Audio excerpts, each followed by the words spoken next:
with me. Me and Aaron went to University of Illinois together, UIUC, Illini. And Aaron kind of inspired me to start like a little series, just a different type of video that I want to start featuring on my channel. And how that basically got started is I saw her say something about like, I want an outlet. Like I want to blog or I want to do something where I can like really express my own thoughts and perspectives on certain topics. And I was like, so what you want to talk about, girl? Because I'm looking to bring, have new people come on to Keeping It a Buck with me. And she was like, I just have different ideas that end up like kind of turning into just more evolved like thoughts. And so I'm like, well, let's throw out some stuff that's been like burning on your soul that you feel like you want to talk about. And so we kind of briefly went back and forth about this idea that people don't always understand, or they don't take into account when you communicate with them what your intent was. So you may say something and they may get, defensive or offended or not like your tone or not like how you said it. So this whole idea of like, is it really how you say it, or is it more so important to consider like what you say? So we kind of like bonded on that because I too have had comments made, about my mom and, and people that I've worked with and, that type of situation where it's a tone, like it's your tone. That's what my mother says. And so I've always had a difficult time kind of being outside of myself to see what people are talking about. Because for me, I feel like I'm just talking. I don't feel like I'm taking a tone with anybody. And I know that there are other people who kind of are on the other side of that as well. And so I was like, moving forward, I think I'm going to throw that out there to, if any of you guys that watch my videos or follow me on Instagram, you got something that's sitting on your chest and like you would want to maybe consult a therapist about it or just get a therapist perspective. And here I am, being who I am and doing what I do. I'm like, that sounds like it's close to displaying a therapy session as I'm willing to go. Like where it's just conversations with people that I know and us being able to have organic feedback on subjects that people don't normally talk about, or when you're on the other side of that. So it's a lot of people who are like, it's not what you say, it's how you say it. But then there are people like us who are on the other side of that where it's like, is it really how I say it? Or should you know me well enough, especially if it's somebody that you're close with, to know where I'm coming from? So I'm gonna let Erin talk a little bit about like why this was on her mind, her own experience with it, and then we're just gonna like kind of trade feedback and talk about it some more. Okay. So I think that while you were talking, it reminded me of a few occasions where a person will be like, okay, you don't have to get so feisty or whatever about it, when I felt like I was being more so passionate about what it is that I'm talking about. So I had to start telling people like, I'm passionate, like I'm just explaining to you like this is serious and I want you to know what I'm saying is, it's like I'm not playing or whatever. Even if it's not like me having an attitude or anything, it's just, I guess I could be blunt. Okay. And I don't even think that I'm blunt. Like I think I know blunt, and I think about what I say before I say it, because I consider people's feelings a lot. So I think that I just have had too many situations where a person is like, you offended me because of your tone. Like what you said may be true, but the way you said it hurt my feelings or whatever.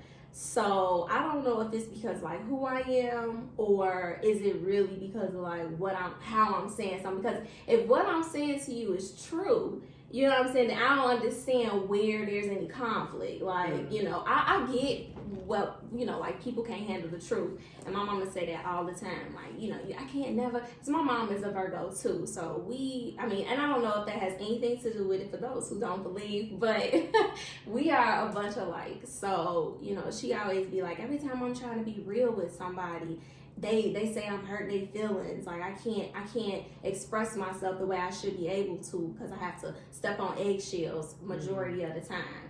So I think I'm just tired of that. And I think when I went to college, where's what the whole point of my statement was that I posted was it just took me back. Like why did I start to feel like this or think about this? And it's because when I was in school, I think I've had the same friends since high school. When I went to school, college is where I met like new people, obviously, and started to get new friends that felt different about me than my friends did that I grew up with. So it was a new perspective because I'm like, I've never heard this before. Like I've never heard somebody tell me what I said to them was rude or blunt or mean or anything like that. I think a lot of times I just speak my mind, and maybe people just never really said anything to me about it until I went to school. But that's where I feel like my life kind of changed because I started to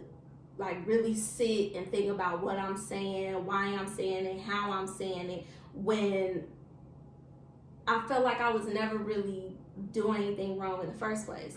So then it starts to be like, well, I'm just not gonna say nothing. Like I took it to where one of my friends would be like, anytime you ask Erin something and she don't like it or she disagrees, she's gonna be like, I don't know. And so I didn't even realize that that's what I had started doing. And I'm like, really? Is that what I say? And so then when I started doing it, I realized like, dang, that is what I say. And I'm saying it because I don't want to rub somebody the wrong way.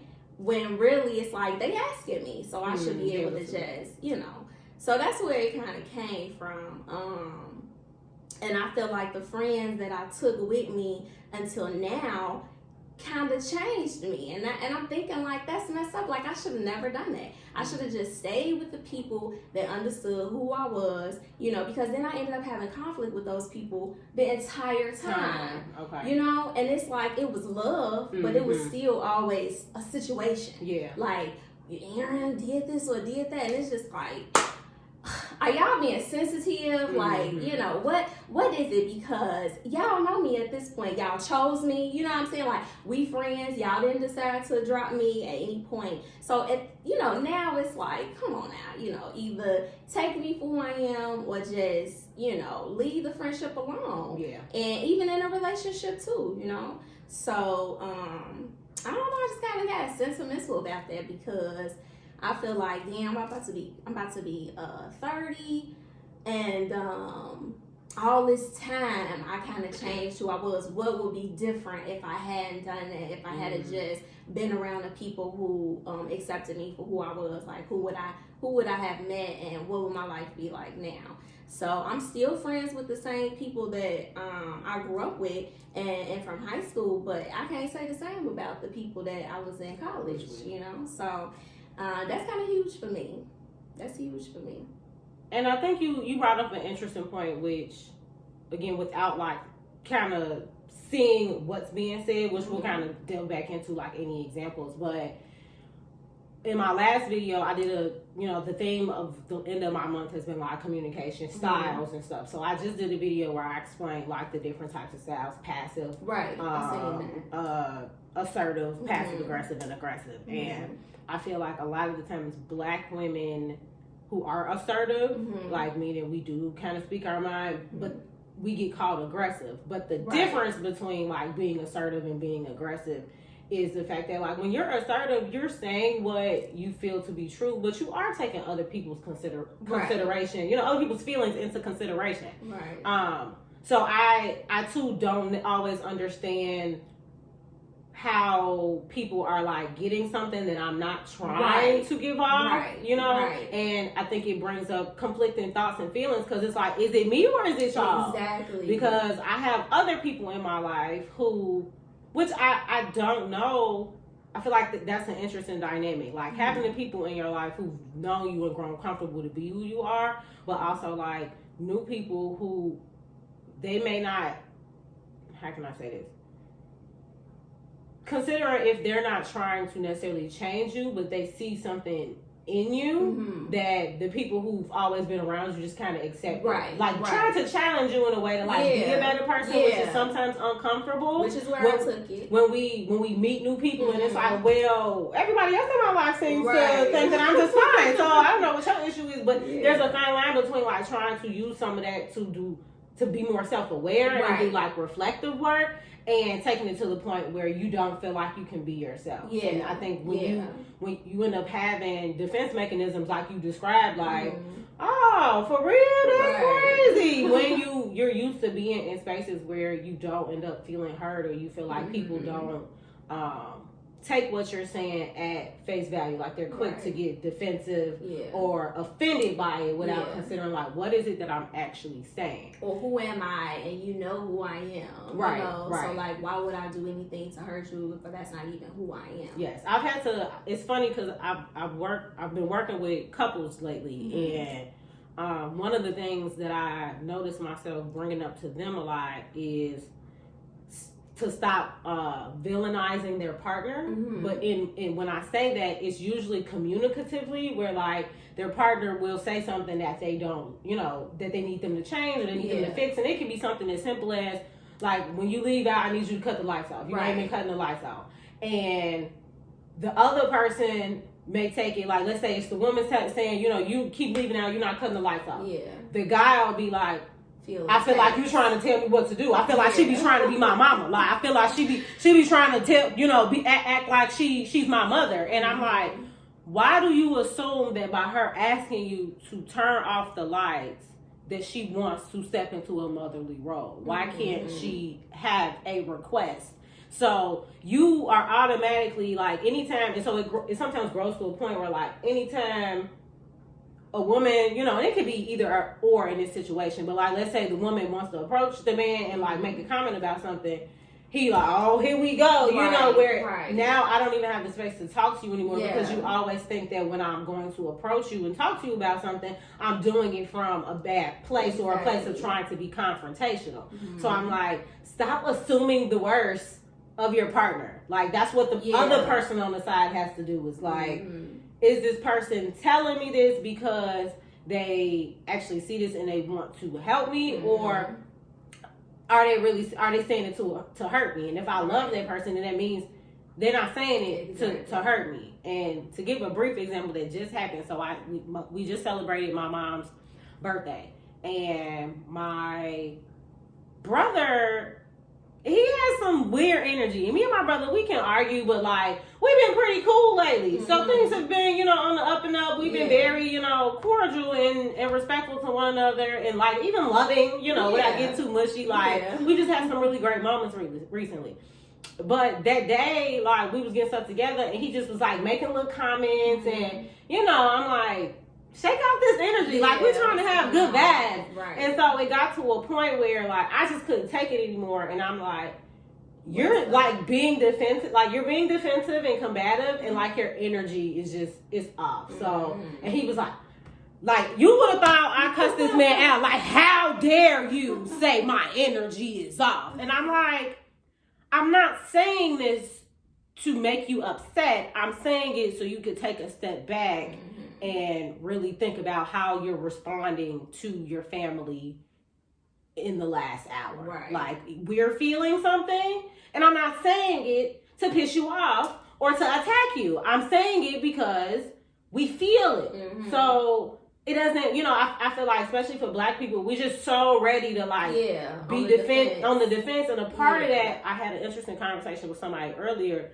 where I feel like a part of that is also tied to like generational trauma, and a symptom of generational trauma and trauma in general is hypervigilance. So like feeling constantly on edge, like people are coming for you, and so especially with Black men. And that's why I was like, I was saying that out of a place of love to say like, hey, we trying to have a good time and your vibes are off because you're doing a lot. So just, can you notice it a little bit? And it went something like, and it just, I was like, you got offended, and that's not what I was trying to do. I was just trying to reestablish and reset for everybody. Yeah, I mean, that started making me think about like, what's wrong, like what's going on with you right now. Either that or maturity, because that made me think about when you said the way people act could be from trauma in their life. It made me think about when I was in high school. And when I was in high school, the high school that I went to, I feel like you had to be on the defense all the time. You know, it was always an issue somewhere with somebody. And when I graduated and I started to be like out in the world, even at a university, it was still like different, you know. I felt like I had to relax a little bit because I would always be like, what, who, what you saying? And it would be like, I don't have to be that way anymore, you know, it definitely could have been from trauma, or it could have been from habit too, you know, just feeling like, it's always an issue when it's really not, when you can relax and trust that somebody is not trying to, like if somebody's staring at you, this is a good example. If somebody's staring at you, what route do you take? Are you like, you know, or do you be like, okay, well maybe, and I had, this is a guy that I talked to a long time ago. I used to always be like, you know, what somebody always staring at me or whatever. And he was like, well, what if they like your hair, or what if they think you cute, or, and I'm like, I never think about that, you know? So, and even like when I got older and people would speak like, hey, how you doing? I would just be like, why are they talking to me? Like, what? And my dad, I did that when my dad was out one day. I was with him, and somebody was like, hey, how you doing? No reason. Like, just hey, how you doing? My dad was like, hey. And I'm like, what are they talking to us for? And he was like, because that's nice, Aaron. It's nice. It's okay to say hey to people when you see them, and strangers, and to smile and stuff like that. So I'm just like, okay, so this is something that's learned, you know? Like, you don't just... You know, I mean, as a kid, you are like that. But after going through life and dealing with certain situations, you do take it to a level where you're like, this is who I am, even though you don't realize. So whatever the attitude is, where did it come from? Like you said, you know, what's deep about that? And then, you know, people don't even like to get into that stuff. So that stuff, humans... It goes deep. But I think that was a great example, because after, like, especially Chicagoans, the whole speaking to people that we don't know, it can throw us off. And I feel like they say, compared to like other states, like us in New York, like we're probably the most aggressive, quote unquote, of like communicators and like just demeanor. But it is so much like influenced by our culture and by us adopting other lifestyles, or like our environments, because your parents like could very well be super friendly, but if you end up in a school system where people, you know, making jokes on you every 2 seconds, and you know, you start to feel like, oh, you coming for me? Right, exactly. Like, was that shade? Like, everything feels like a potential, you know, attack. And I think you brought up a good point of like having to take a step back in certain instances and be like, well, damn, why am I kind of like that? Right, And the other side of that is also being challenged with, is it wrong if I'm not necessarily doing anything wrong? So like, to give an example,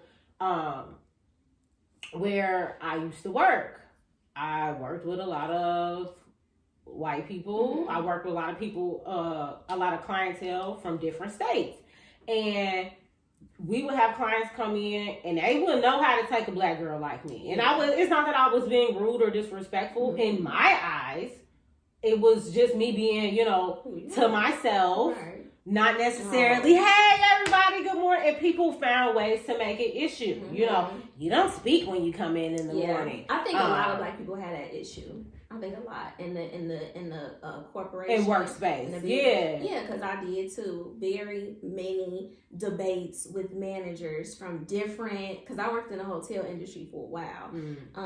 When I first got out of school, so I had a lot of issues with that, and it would just be like, can't I just come in, do my job, and go home? Home. We're not friends, and I don't want to be. I'm not mean to you, but I don't always walk in like. First of all, I'm trying to get in the mindset of having to be at work. Right. So it's like, just relax, like, you know. So I think a lot of us had an issue, and I don't even know why.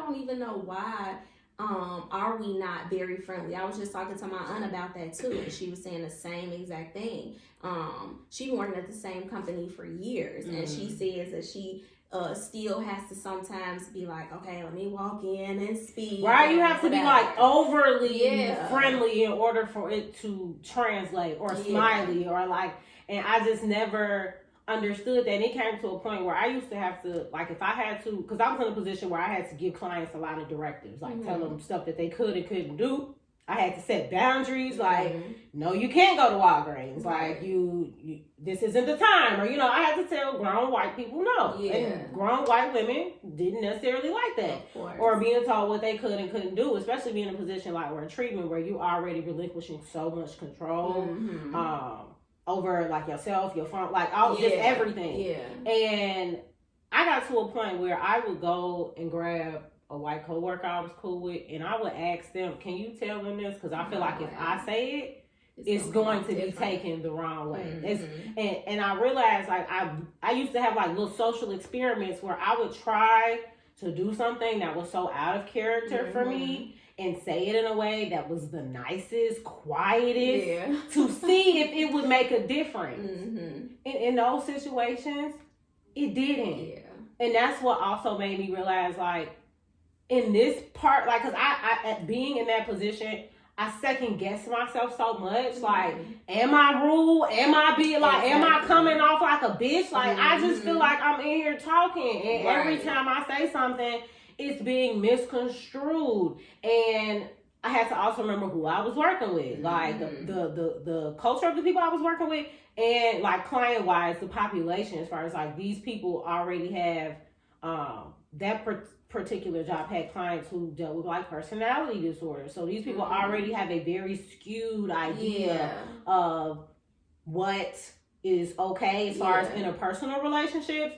But then it would get reinforced by my, white coworker, certain white coworkers who I couldn't use that excuse on. So I had a lot of like internal issue that I used to work out with my own therapist of like, I don't know what they're seeing. I don't understand. And it'd be interesting because, like you said, my black coworker, she be like, that's just how you talk. And I know that. And I don't, you know what I mean? It doesn't mean, it doesn't mean anything to me, because at the end of the day, like, what are you saying? You're not going out of your way to try to be rude. But, I noticed when I was working with majority black people, I rarely had that problem. Now, I did have a few older women supervisors who were like, your tone. And I'm kind of let that roll out. But I'm like, when I was working with black clients, I didn't have those issues, and I'm like, do y'all just see me from a different place, or just not be so in tune of like pinpointing every little thing? But it's challenging because even still, like, knowing that like I'm speaking and I'm working with people, I do try to be aware of like how I come out, but I know I'm not always gonna get it on the mark either. But like, I think it's different working with people who don't really know you versus like getting those comments from people who you spend a lot of time with. And then that brings it back to working in corporate. Like, okay, when I go to work, I do have to be a certain way. For us, I have to wear my hair a certain way. It can't be a certain color. But then when it's your friends and family, it's like, come on now, like, good and well, even if it's a text message, like, even if I put exclamation marks, because that's how I talk in my messages sometimes, it's just me, and because I'm dramatic, like, I just am. Okay. So it's like, you should understand where I'm coming from, just period. And then I feel like if you don't, why not pick up the phone and say, or why not approach me about it? I know that maybe because I'm good at communicating, that I will ask you anything. I don't assume. Like, I don't, because that'll drive me crazy, assuming what did you mean and how did you mean it, or whatever. So maybe for other people that could be hard, because because even in the corporate, they could just say something to you. One of the companies I worked with, I did have a black manager, and she would just pull me to the side and be like, "Is everything okay?" Yeah. And I'm like, "Yeah, everything is fine. Why are you asking me that?" And then it had to be like, "Okay, so you have to learn different because you've been working in customer service, and now this is hospitality. So with hospitality, you have to be like this all the time." Okay. And I'm like, "Okay, so that's communication is key." I feel like if I would have had a white manager, I don't know if it would have been the same way. I don't know if they would have really told me or asked me, was I okay and how am I feeling or whatever, versus just keep complaining about me and then eventually firing me or giving me a lot of issues. So that could be, I guess, with close friends, family as well. Like, just say something. Being able to seek that clarity. And then I think that's when the not getting defensive happens on both sides. Because I can see a lot of people saying, like, just being asked, are you okay? Right. Just being asked that, like, what you mean? Yes, I'm fine. Like, what tells you that I'm not okay? Right. You know? So having that, like, I think in general, there's a way to receive constructive criticism. Like, but again, it goes back to like approach. You being on the opposite end of that now, because had she not approached you in that way and kind of came off a little different, would you have still taken like the bottom, the foundation of the message away with you just based on? But I tell, like, if she hadn't asked me was I okay, but just told me that I have to have a different perspective. Yeah, or just even if her language was different. I mean, it is what it is. I'm not that type of person. Like, I don't have any problems. I mean, I'm not going to say I don't have any problems with criticism or somebody saying something to me about anything. I could be defensive, but I still take it with me. Like, okay, I might have told that person, like, you don't know what you're talking about, but I go home and then I'm like, okay, what did I do? How did I do it? And I'm even the type of person to come back later and be like, you know what, you were right. I was feeling like this for this reason, and I apologize, or whatever the case may be. So, you know, if she would have just told me like things are different, it might have took me, you know, maybe a week to be like, okay, like I would have had to see myself, like, okay, how am I acting when I'm at this front desk or whatever? What would I used to do if I was like, this is just how I think. Like, I overanalyze and stuff. So I would be like, how was I in customer service? What would I have done if I was working at like Macy's versus working at this front desk? Because I did work at Macy's before too. So, you know, that's how I took it. It would be like going back and forth. It wouldn't just be like, shut her down.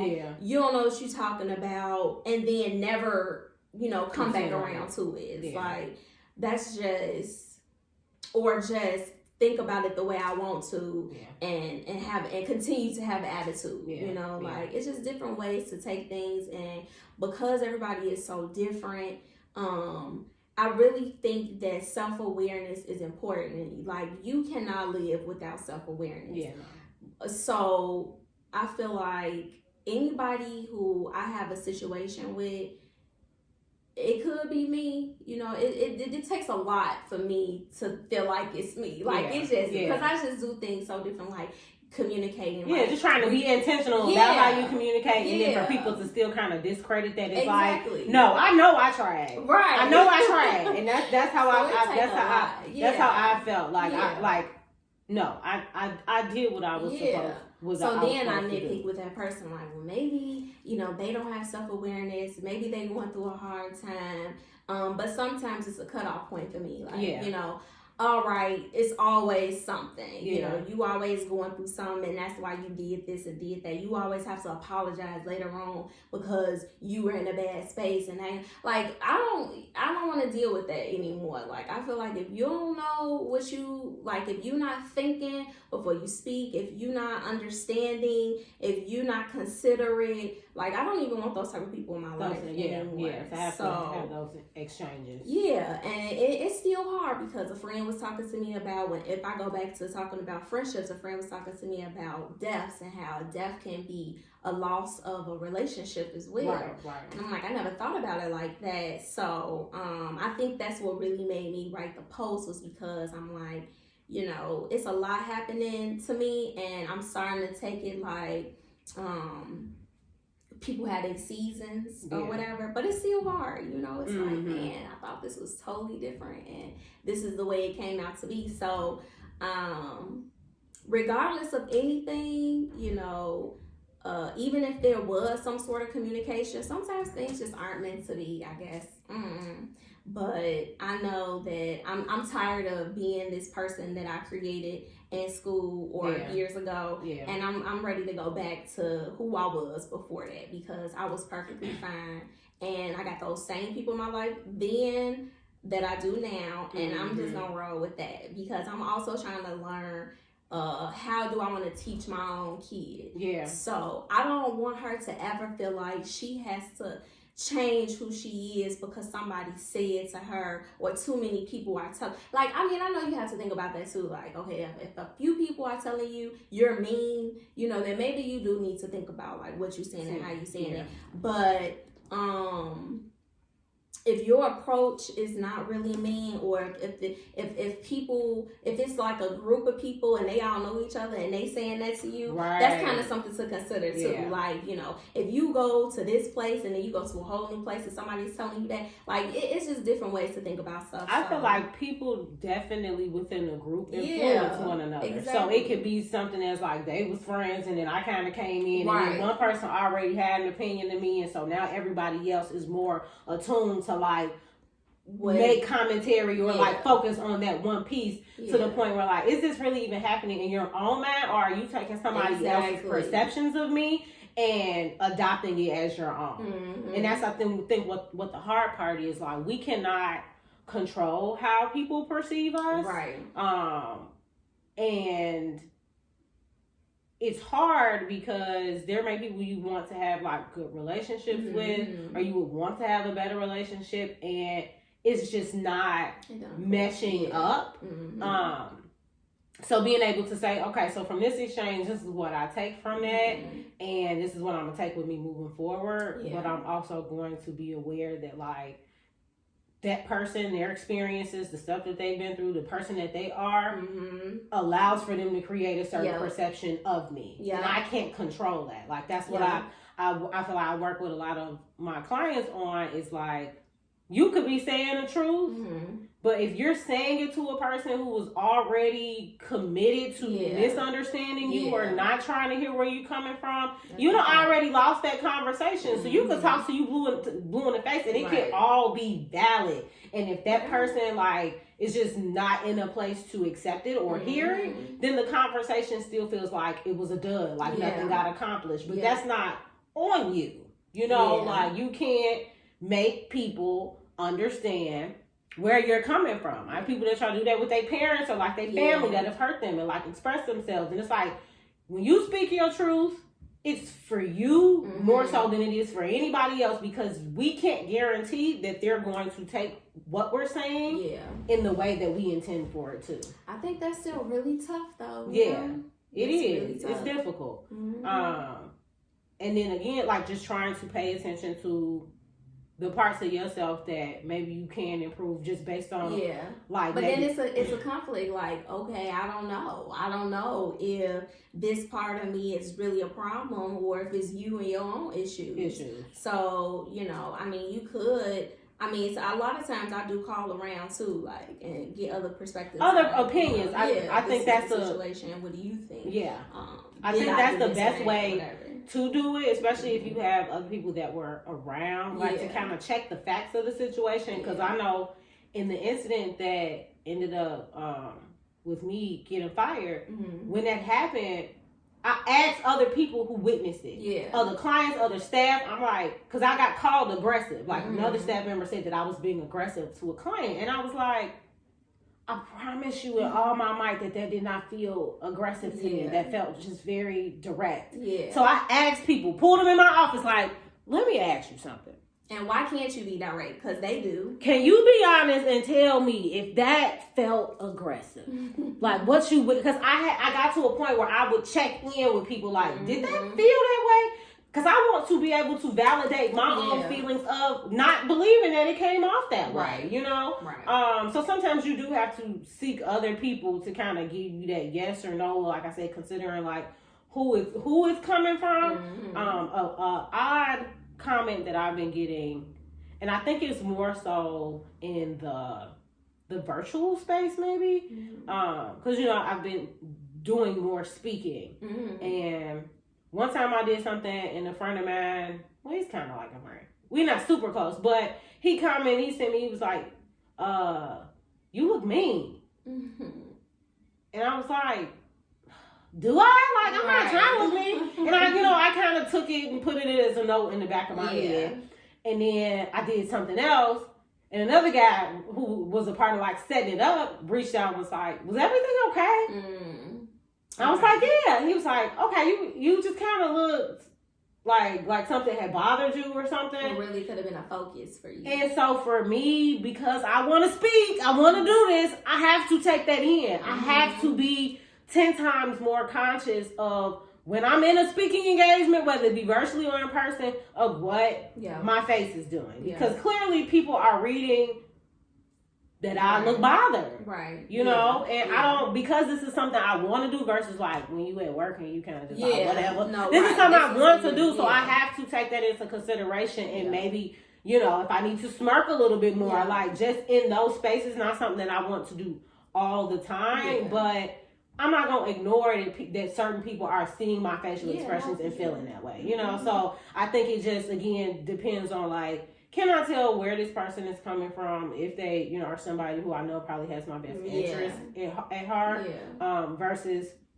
with, like, the examples you brought up is, are these relationships already kind of maybe questionable to me? And so now this is making it even more of a... Do we match? Like, are we friends for the right reasons or just because we kind of got put in similar spaces? So, thank you, Erin. Thank you for having me. I feel like that was a really good recap of just kind of some of the concepts that I've already talked about, but being able to give other people it's okay to kind of go back and forth of like, is it me? Right. Is it them? And how do I evaluate what's best? Because you do want to be in spaces where you are embraced. Like, that was the most exciting part for me is like, I want to go work with Black people who understand my demeanor naturally, people who like the way I am and don't find an issue with it, just organically. Right. You don't have to overthink too much about, who you are versus what you're trying to do. Right. And that's the thing. Like, I know that even working with majority Black people, I don't always get along with all Black people. I've had, especially back in that space, I've had Black clients be like, I don't want her. And it's like, okay, that's fine too. But just being able to be in a space where it's more so a mutual, like the type of therapy I do now, we're choosing each other. Like, you came to me and I decided, okay, I want to work with you, and you're deciding that you want to work with me. And if that just one day changes based on you getting to know me better or whatever, then that's fine. But it's just more of an embrace space, and I think that's what you were speaking to, was wanting, especially with kids, is going into spaces where they are appreciated and celebrated for just who they are authentically and understood. That's a huge piece. It's like being understood for, just being who you are without having to second guess, am I this way or am I this way? And, because I think that just breeds more self-doubt. Than, especially when you already kind of overanalyze and think like you don't want to start doubting yourself or invalidating yourself. Like, we have to be able to validate, like, okay, or losing who I am. Or who I want to be or whatever. Exactly. Yeah. All right, y'all. I think that's it. We're going to wrap it up. Thank you, Erin, for coming through. And we'll catch you. Y'all have a good rest of y'all evening.